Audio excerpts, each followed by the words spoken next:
नमस्कार, मी प्रतीक पुन्हा एकदा आपलं सर्वांचं स्वागत करतो आपल्या नवीन ब्लॉगमध्ये। तर आज आपण आलो आहे पालघरकरांच्या पावसाळ्यातल्या फेवरेट स्पॉटवरती, वाघोबा खिंडीवरती। पण ॲक्च्युली आपण थोडं वेगळं आलो आहे आज। युजली लोक भरपूर पाऊस पडलेला असतो किंवा पाऊस पडून गेलेला असतो तेव्हा फिरायला येतात तिकडे। तर आज ऑलमोस्ट आठवडा झाला आहे, पाऊस काय पडला नाही आहे। आपण बघायला आलो आहे पाणी किती कमी झालं आहे धबधब्यांवरती। तर चला फिरूयात।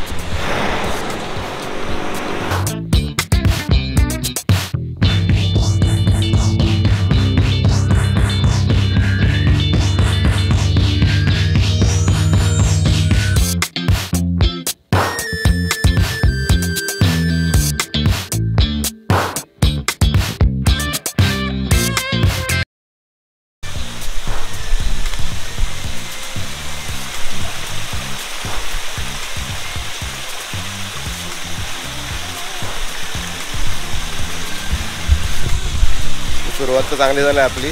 पहिला धबधबा आहे पालघरवरून येताना आणि पाणी एवढं नाही आहे पण ठीक आहे। याच्यापेक्षा तर भरपूर धो पाणी असते। पाऊसच नाही आठवडाभर सांगितल्यानंतर पाणी तर कमी होणारच आहे ना।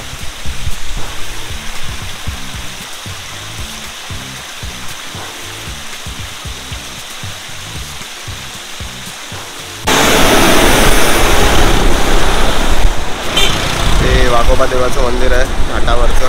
तिकडे जायला याच्यासाठी भीती वाटते का तिकडे माकडं फार असतात, म्हणजे आवाज पण येतो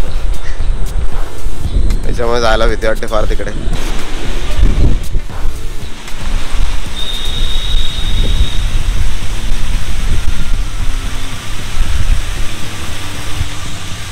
हे आहे पर्यटकांचं मुख्य आकर्षण, सगळ्यात मोठा धबधबा वाघोबा खिंडीतला। आणि पाणी बघा किती कमी झालंय। हे पाणी असते ना, हे पूर्ण इथून तिथपर्यंत पूर्ण असं वाहत असते।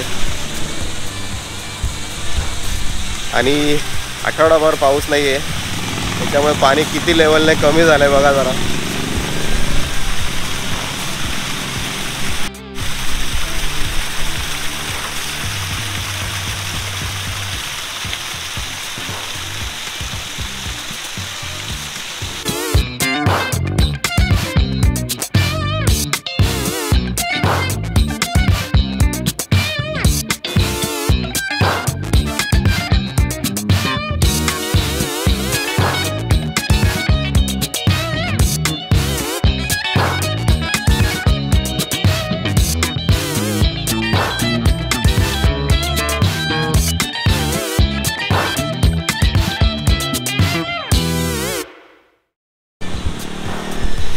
आताच मी बोललो तुम्हाला का पाऊस पडत नाही आठवडाभर म्हणून पाणी कमी झालंय आपल्या इथलं। आणि ते बघा वरती ढगं बघा कशी दिसायला लागली।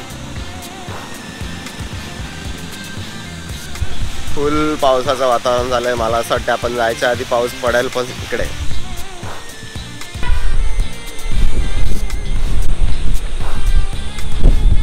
हे छोटे छोटे धबधबे तर ऑलमोस्ट संपलेलेच आहेत। इकडून पूर्ण असं पाणी वाहत असते, पाऊस सुरू असतो तेव्हा पूर्ण असं ऑलमोस्ट संपलेलंच आहे।